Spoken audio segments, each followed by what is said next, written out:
ஏங்க house owner காலையில வந்தாருங்க. இந்த மாசம் வாடகை கேட்டு போனாருங்க. ஐயோ மறந்தேட்டமா. இந்தா தம்பி வாமா.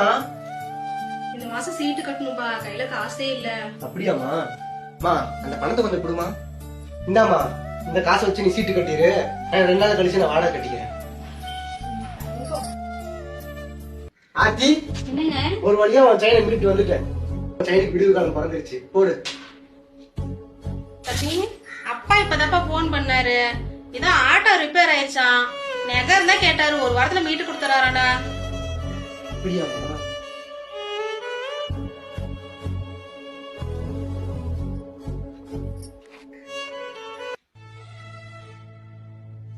அப்பா மாமா எப்பமா வந்தா?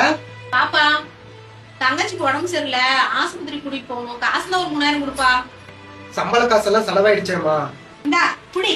எனக்கு அப்பவே தெரியும் நீங்க எல்லாம் செய்ய மாட்டீங்கன்னு. உங்ககிட்ட வந்து கேட்ட பாரு, என் புத்திய செருப்பால் அடிச்சுக்கணும். அவன் மனசாத்தோடு சொல்லி பாக்கலாம். நான் உனக்கு எதுவும் செய்யவே இல்லையாமா. என்ன எங்களுக்கு பெருசா செஞ்சு கிழிச்சிட்டேன்.